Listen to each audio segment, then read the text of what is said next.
kami dari kelompok 8, Glory, akan mempresentasikan materi bab 8 yaitu penggunaan informasi akuntansi penuh dalam penentuan harga transfer. Ada namun dari sini. Kami ingin mempresentasi. Glory di mari, ada Glory dengar. PM.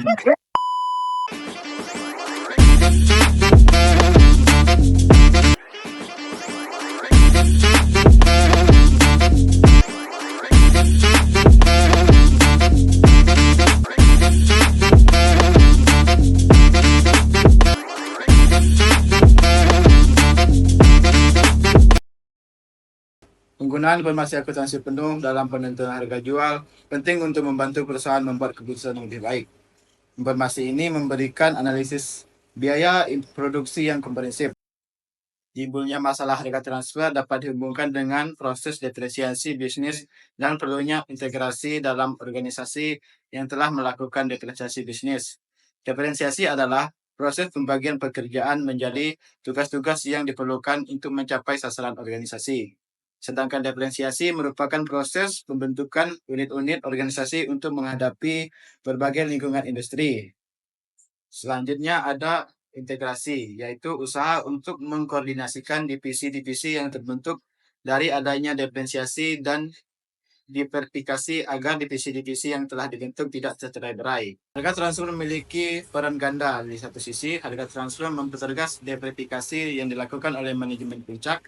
Harga transfer menetapkan dengan tegas hak masing-masing divisi untuk mendapatkan laba. Di sisi lain, harga transfer berperan sebagai salah satu alat untuk menciptakan mekanisme integrasi. Baik, selanjutnya yaitu desentralisasi adalah pendelegasian kebebasan untuk mengambil keputusan. Suatu organisasi yang manajer tingkat bawah memiliki kebebasan yang besar dalam pengambilan keputusan adalah organisasi yang besar tingkat desentralisasinya. Sebaliknya, suatu organisasi yang seluruh pengambilan keputusan terpusat di tangan manajer puncak disebut sebagai organisasi tingkat desentralisasi rendah atau bersifat sentralisasi. Berbeda dengan desentralisasi, desentralisasi merupakan tingkat seberapa besar kebebasan untuk pengambilan keputusan didelegasikan oleh manajer puncak kepada para manajer yang lebih rendah. Selanjutnya ada sentralisasi dan desentralisasi, merupakan suatu kontinum yang masing-masing ujungnya terdapat pemutusan wewenang untuk pengambilan keputusan. Desentralisasi dapat mengambil salah satu dari tiga bentuk. Yang pertama ada desentralisasi berdasarkan fungsi, yang kedua desentralisasi berdasarkan daerah, dan yang terakhir yaitu desentralisasi berdasarkan laba. Desentralisasi memiliki kebaikan dan kelemahan. Manfaat dari desentralisasi yang pertama, para manajer tingkat yang lebih rendah mempunyai pengetahuan yang tinggi tentang kondisi setempat. Yang kedua, desentralisasi memiliki kesempatan bagi para manajer tingkat yang lebih rendah dalam mempersiapkan diri untuk jabatan yang lebih tinggi setelah berlatih mengelola unit organisasi tingkat bawah. Yang ketiga, desentralisasi memberikan kebebasan bagi para manajer dalam pengambilan keputusan, sehingga mereka dapat merasakan status lebih tinggi bila dibandingkan mereka tidak memiliki kebebasan dalam pengambilan keputusan.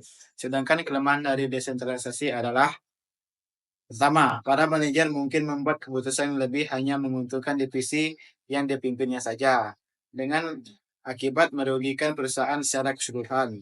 Yang kedua, para manajer mempunyai kecenderungan untuk memiliki sendiri unit organisasi penghasil jasa yang sebenarnya akan lebih mudah jika jasa tersebut disediakan secara terpusat. Yang ketiga, terkadang biaya pengumpulan dan pengelolaan organisasi mengalami kenaikan dalam perusahaan yang organisasinya sudah didesentralisasikan. Selanjutnya itu ada harga transfer. Harga transfer adalah harga pokok atau jasa yang ditransfer antar divisi dalam suatu perusahaan. Dalam arti luas meliputi alokasi biaya, misalnya biaya listrik dari Departemen Pembantu dan harga jual antar pusat laba. Dalam arti sempit, harga transfer berfokus pada harga barang atau jasa antar pusat laba yang diukur berdasarkan laba yang dihasilkan. Penentuan harga transfer penting dalam perusahaan, desentralisasi untuk menjaga keadilan, motivasi, pengukuran kinerja, dan pencapaian tujuan perusahaan. 2. Karakteristik harga transfer. Yang pertama itu hanya relevan di pusat laba. Harga transfer signifikan jika kinerja divisi diukur berdasarkan laba karena mempengaruhi pendapatan divisi penjual dan biaya divisi pembeli. Selanjutnya itu mengandung unsur laba. Harga transfer mencakup laba untuk divisi penjual yang menjadi dasar pengukuran kinerja. Selanjutnya, sebagai alat diversifikasi dan integrasi. Harga transfer mendukung diversifikasi bisnis sekaligus mengintegrasikan divisi melalui negosiasi harga. Yang ketiga ada keputusan terkait harga transfer. Yang pertama itu ada sourcing decision, apakah produk diproduksi di dalam perusahaan atau dibeli dari pemasok luar. Selanjutnya ada transfer pricing decision, jika diproduksi di dalam beberapa harga transfer dari divisi penjual ke divisi pembeli. 4. Masalah dalam penentuan harga transfer.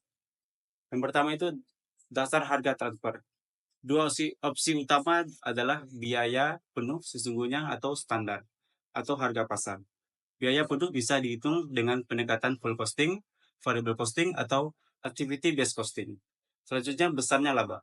Laba bisa berdasarkan presentasi biaya penuh atau aktiva yang digunakan. Aktiva dibagi menjadi aktiva lancar, itu hanya aktiva operasional, bukan investasi sementara. Selanjutnya aktiva tetap berdasarkan kondisi awal tahun, investasi baru dihitung tahun berikutnya. Penilaian aktiva bisa menggunakan nilai bersih realisasi awal tahun atau rata-rata tahun. Yang kelima itu metode penentuan harga transfer. Yang pertama itu berbasis biaya atau cost base, menggunakan biaya penuh atau sesungguhnya dan standar. Biaya penuh sesungguhnya itu beresiko membebankan inefisiensi divisi penjual ke divisi pembeli. Biaya penuh standar lebih adil karena mencerminkan biaya ideal, tapi bisa mengurangi motivasi divisi penjual untuk efisiensi, karena efisiensi menurunkan harga transfer dan laba. Solusinya, memberi waktu divisi penjual menikmati laba dari efisiensi sebelumnya dan menurunkan harga transfer selanjutnya. Selanjutnya itu berbasis harga pasar atau market base. Harga ditentukan sesuai harga pasar, lebih objektif namun tergantung ketersediaan data pasar. Yang keenam, hal penting dalam harga transfer berbasis biaya. Yang pertama itu mendorong efisiensi divisi penjual, memisahkan tanggung jawab divisi agar inefisiensi penjual tidak dibebankan ke pembeli. Selanjutnya itu memerlukan aturan yang jelas dan negosiasi berdasarkan kondisi internal perusahaan. Jadi harga transfer adalah alat penting untuk mengelola kinerja divisi dalam perusahaan terdesentralisasi. Penentuan harga harus adil, mendukung efisiensi, dan sejalan dengan tujuan perusahaan. Pilihan metodenya itu biaya atau harga pasar. Dan negosiasi laba harus mempertimbangkan keadilan antar divisi dan motivasi manajer. Product Sustaining Activity adalah aktivitas yang dilakukan untuk mendukung keberadaan dan pemeliharaan suatu produk, terlepas dari beberapa banyak unit atau batch yang diproduksi. Aktivitas ini tidak tergantung pada jumlah unit atau batch, tapi justru dilakukan untuk menjaga agar suatu produk tetap bisa diproduksi dan dijual. Biasanya, biayanya tetap selama produk tersebut masih ada dalam lini produksi. Biaya ini berhubungan dengan penelitian dan pengembangan produk tertentu dan biaya-biaya untuk mempertahankan produk agar tetap dapat dipasarkan. Biaya ini tidak terpengaruh oleh jumlah unit produk yang diproduksi dan jumlah batch produksi yang dilaksanakan oleh divisi penjual. Contoh biaya ini adalah biaya desain produk, desain proses pengolahan produk, pengujian produk. Biaya ini dibebankan kepada produk berdasarkan taksiran jumlah unit produk tertentu yang dihasilkan selama umur produk tersebut. Ciri-ciri produk sustaining activity adalah 1. Dilakukan untuk masing-masing jenis produk. 2. Biaya tetap per produk tidak berubah meskipun jumlah produksinya meningkat. 3. Berperan dalam pengembangan desain dan manajemen produk. Yang terakhir, yang keempat adalah facility sustaining activity. Adalah aktivitas yang dilakukan untuk menjaga seluruh fasilitas produksi secara keseluruhan, bukan untuk unit base atau produk tertentu. Aktivitas ini mendukung operasi perusahaan secara umum, sehingga tidak bisa langsung ditelusuri ke produk tertentu. Biaya facility sustaining tetap ada, bahkan jika tidak ada produksi yang terjadi. Biaya ini berhubungan dengan kegiatan untuk mempertahankan kapasitas yang dimiliki oleh perusahaan. biaya depresiasi dan amortisasi, biaya asuransi, dan biaya gaji karyawan kunci perusahaan adalah contoh jenis biaya yang termasuk dalam golongan Facility Sustaining Activity Cost. Biaya ini dibebankan kepada produk atas dasar taksiran unit produk yang dihasilkan pada kapasitas normal divisi penjual. Dengan menggolongkan biaya divisi penjual menurut kegiatan yang digunakan untuk memproduksi produk, perhitungan biaya penuh produk yang ditransfer menjadi lebih cermat atau akurat. Setiap terjadi perubahan kegiatan akan terjadi perubahan konsumsi sumber daya yang akan berakibat terhadap perubahan biaya. Dengan demikian, biaya produk yang ditransfer akan mampu mencerminkan konsumsi sumber daya sehingga dapat dipakai sebagai dasar yang lebih andal dalam penentuan harga transfer. Contoh Facility Sustaining Activity: 1. Pemeliharaan gedung pabrik. 2. Pembayaran listrik dan air untuk seluruh fasilitas. 3. Gaji manajer pabrik. 4. Sistem keamanan dan kebersihan umum. 5. Biaya sistem informasi dan akuntansi perusahaan. Pembuatan produk dapat digolongkan ke dalam 4 kategori. 1. Unit level activity. 2. Batch related activity. 3. Product sustaining activity. Dan yang keempat adalah facility sustaining activity. Unit level activity adalah aktivitas yang dilakukan setiap kali satu unit produk diproduksi. Biaya dari aktivitas ini berbanding lurus dengan jumlah unit yang diproduksi. Artinya, semakin banyak unit yang diproduksi, semakin besar total biaya dari aktivitas ini. Jumlah biaya ini dipengaruhi oleh besar kecilnya jumlah unit produk yang dihasilkan. Biaya bahan baku, biaya tenaga kerja langsung, biaya energi, dan biaya angkutan adalah contoh biaya yang termasuk ke dalam golongan ini. Biaya ini dibebankan kepada produk berdasarkan jumlah unit produk yang dihasilkan. Oleh karena itu, dalam penentuan harga transfer, biaya ini dibebankan oleh divisi penjualan kepada divisi pembeli, berdasarkan biaya standar yang dikalikan dengan jumlah produk yang sesungguhnya ditransfer oleh divisi penjual ke divisi pembeli. Contoh unit level activity adalah penggunaan bahan baku per unit, tenaga kerja langsung per unit, konsumsi energi mesin untuk memproduksi satu unit. Yang kedua adalah batch related activity. Adalah aktivitas yang dilakukan setiap kali sekelompok batch produk diproses. Terlepas dari jumlah unit dalam batch tersebut, artinya biaya aktivitas ini tergantung pada jumlah batch, bukan jumlah unit. Berbeda dari unit level activity yang dilakukan untuk setiap satu unit produk. Batch related activity dilakukan sekali untuk satu batch, entah batch tersebut berisi 10 unit atau 1000 unit. Jadi semakin banyak batch yang dibuat, semakin besar total biaya batch related activity. Biaya ini berhubungan dengan jumlah batch produk yang diproduksi. Setup cost, yang merupakan biaya yang dikeluarkan untuk menyiapkan mesin dan equipment sebelum suatu order diproduksi diproses, adalah contoh biaya yang termasuk dalam golongan biaya ini. Besar atau kecilnya biaya ini tergantung dari frekuensi order produksi yang diolah oleh fungsi produksi. Biaya ini tidak dipengaruhi oleh jumlah unit produk yang diproduksi dalam setiap order produksi. Divisi pembeli dibebani batch product related activity cost berdasarkan jumlah batch related activity cost standar yang dikeluarkan oleh divisi penjual dalam setiap menerima order dari divisi pembeli. Masalah dalam penentuan harga transfer. Yang pertama, pengertian harga pasar sebagai dasar harga transfer. Harga pasar adalah biaya yang seharusnya dikeluarkan jika dibeli dari pihak luar. Dalam konteks internal perusahaan, harga ini dijadikan dasar untuk harga transfer antar divisi. Yang kedua, masalah umum dalam harga transfer. Harga transfer menjadi biaya variabel bagi divisi pembeli. Namun dari sudut pandang perusahaan, harga tersebut bisa mengandung biaya tetap dari divisi penjual. Yang ketiga, dampak pada analisis biaya dan pengambilan keputusan. Jika divisi pembeli memiliki kapasitas berlebih, bisa terjadi salah tafsir dalam analisis biaya.